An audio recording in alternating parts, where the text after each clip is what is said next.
most non-actors don't understand about the professional aspects of acting? Yeah, where do we start? Alright. How much time you have to wait in between takes? Mm-hmm. Like how much, most of the time that you spend on a set, except for Carmilla, because we shoot so much in one day. If you're on any like regular TV series, you're waiting in your trailer or your green room or wherever you are for most of the day and not actually filming for that much of the day. For a lot of times, especially if you're like not the lead on this show, you're spending a lot of time waiting around. Which can be really hard because you're trying to like keep the juices up. And I think some folks who don't work in film don't realize just how many people it takes to make something and how much money it costs to make something. So how it really takes a village and how as an actor there's so much that's actually out of your control. So I find in film and TV acting, you know, and we were talking about this earlier, there is so much out of your control. So you could have a take where you felt really emotionally connected and really great, but maybe they don't select that later in editing. And, you know, that's, I think, the difference for me is, you know, having done theater and coming from theater and moving to film and TV. When you're doing theater, it's like, you know, there is a director and there's lighting and there's everything, but once you're out there, it's you and it is on you, whereas the film so much can be manipulated, I think, as well. And yeah, I think, but it's I think so often it's like, actors sort of like take the brunt of things because we are the faces of things. So it's really easy to dismiss someone as a bad actor when it actually could be like maybe the director made them really uncomfortable and then also they chose a bad take or, you know, it wasn't a welcoming set or environment or, yeah, I think that's mine for me. And then also like on the production side of things, like how many people are involved in decision making as well. So how, you know, every project has executive producers who don't necessarily creatively work on a project, but they're ultimately the gatekeepers as well. And like the money as well is crazy. Like, especially as we've all started to work behind the camera, you see just how much everything costs. Because, you know, every person who works on that set has to eat, you have to give them lunch, you have to pay them their wages. Damn. Yeah, so Next question. I think. No, that's fine. No, well, I was just going to say that I think we see the actors that we see as audiences are working actors. They're not actors that are auditioning and not getting the role. So just the ratio of the amount of work actors spend participating in their craft on a daily basis and not making it into those roles is completely disproportionate to then what we see. So for every singular actor you see waltzing across your screen, there are tens of thousands of extraordinarily talented individuals who practice their craft every single day and haven't necessarily made it into those roles. So that's a big one. And then sometimes I do feel that there's sort of this, I guess it depends on what kind of content you're looking at, but this stigma about actors sort of showing up, coffee in hand, stand on your mark, you get your face painted for yourself and off to the races. But I think in its most beautiful form, it's like a incredibly vulnerable practice, which, can create absolute magic. But a lot of people don't realize that. And sort of how scary and brave engaging with that practice can be. Thank you. Yeah, so my question's for you, Annie, just sort of about how was your role challenging? Because of course you had to interchange, especially in the latter seasons, which was very entertaining, of course, for the audience. But what was challenging and fun about it for you, and which one did you end up preferring? Oh, I don't know if I can answer which one I preferred, but honestly, I think the gift in that and the ease was that those two characters, the Dean versus Perry, were so drastically different. The most challenging aspect for me would have been in the second season when I was playing Perry, who was beginning to show signs of possession, and that's sort of a gray area. There's a much subtler line between the two, but between like full-on Deanie Dean and Lola, like they're so different, and it was such a joy to play. It was so fun. So that just the extreme, and the writers gave me a great gift in just really creating very, very different character voices. So half my work really was done for me. Thank you. Yeah. All right, next question. Could you, from the top of your mind, so the first thing that comes to mind when I ask you, what is the one thing that content creators and the entertainment industry should do to improve representation in media? Listen to the community listen to the queer community, and hire writers who are queer as well, who are part of that community. Because if you're, and not to say that straight people can't write roles for queer people, I don't think that's the case. But if you do that, then you have to, confer with people who are from the community. And I think that's a really important step, is that if we're going to start telling different stories, then we need to have a diverse writing room that's going to be able to tell those stories accurately. Yeah, I don't think absolutely. I I could can't. All right, next question. Okay, great. Also, this is really surreal that you're all here first. But my question is, we do a lot of work to get rid of stereotypes. So for me, femi, queer, people oh, you can't be gay or whatever. So have you ever faced that in the entertainment industry? Have you ever come across stereotypes or in your personal lives? When do you not?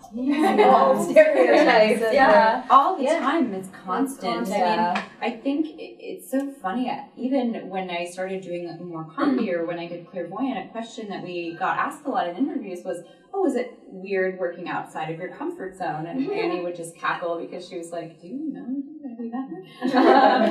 Or was it weird doing comedy? Because, and I don't know if it's because I have dark hair and sharp features that people really assumed that I was very much this Carmilla type, which there are so many elements of my personality in her, absolutely. But yeah, I think we face it all the time, that often, especially with female characters, they're often, even if whether they're straight or queer, they're often very two-dimensional, and women are there to support the men. And it's, I think we've all been really lucky with Carmilla to have characters that actually have agency and are doing things. And I think one thing as well is once you sort of play queer, what I find is that, at least for me personally, I almost never get auditions for straight roles anymore, which is really interesting to me, because in my day-to-day life, I have a lot of straight passing privilege, so it's interesting.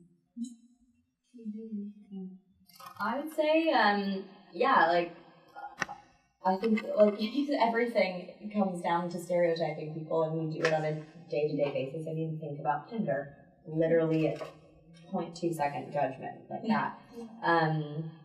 And I think I definitely felt that in Carmilla, for sure. I felt very pinned down into a specific thing. But something that I'm playing with right now is that I think it's perhaps the conflicting nature of something is what makes it really interesting.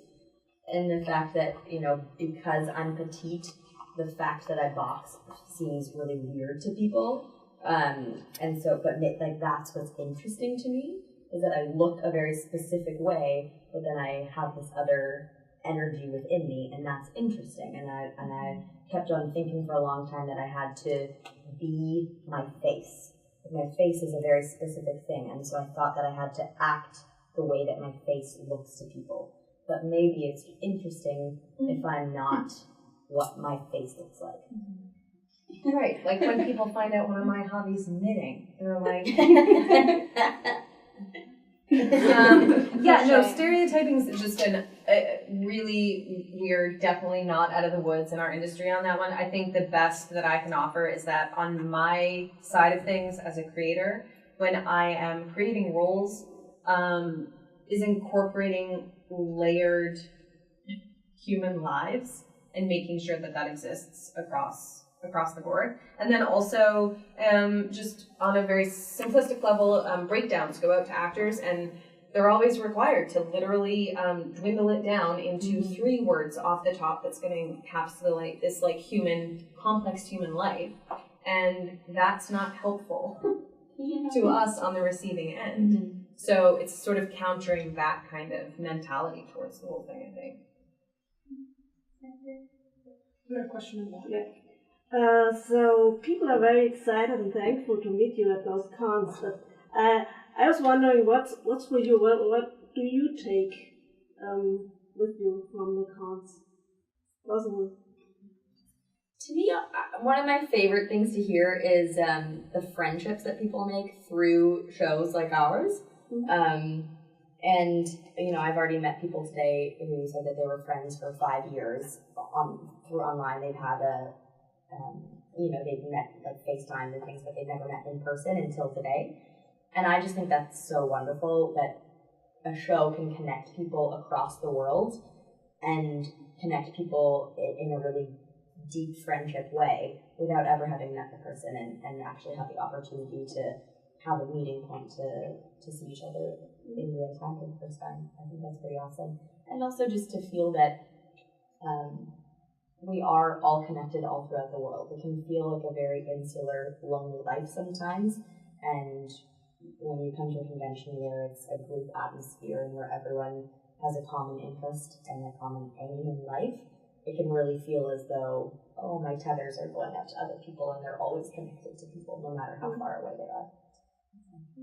Yeah, so much of what you said is how I feel as well. And even like beyond friendships, we've seen people end up with their partners, their life partners from our show, and that's just such a beautiful thing because so often, you know, we just see people through screens and we see our Twitter following go up and we see the numbers, but we don't actually get to put faces. And so I really like the opportunity to get to know who's watching our work more and to actually have conversations with them for, you know, more than 10 seconds or and I think just feeling the energy and the positive energy in the room, it's so palpable. Like as soon as we walk out onto stage, there's nothing like that feeling because the room is just filled with so much love. And I definitely feel that when I leave the convention in the city. Yeah, I really couldn't put it more eloquently than. Also, this is your first one. and this is my first one. Yeah. All right, one final question. Don't know if it's a good final question. With social media and conventions, you get more opportunities. Do you think that helps in any way to get smaller stuff made, but also to connect like you do? Because, I mean, I go through. The first convention I went to was Buffy's Bystander. And I met so many actors there, but made so many friends, and that just grows, you know. But I feel when I go to a movie premiere, that's not quite the same vibe with older actors to say. Sorry, long question. You get it? Yeah, I think those two things absolutely have different intents behind them, and also I would say an environment like this and the safe space it creates, there's a different demographic, whereas like film festivals do tend to be, I see a lot of older people. So I don't know, in terms of sort of getting content moving and connecting with those people on a creative level, like this sort of environment and melting pot makes a lot of sense to me. I'm not sure that answers your question. Yeah. I think, as you said, they're just different purposes. When you're at a film festival, usually it's really about promoting the film versus here where it's about promoting us as human beings. Yeah, and a community. Yeah. It's like connecting over a singular point, you know? Because really, like, film festivals, yes, they're for people to go see films, but really they're for producers to sell them movies. Oh yeah, it's just a buyer's market. Yeah, it's just like a fish market. But then with this, it feels more like, you know, we sometimes forget that we make content for an audience, and this feels more like a celebration of that audience, and acknowledging that an audience plays a key role in helping create content as well. That's what I feel, so thank you very much. And that's a great way to end this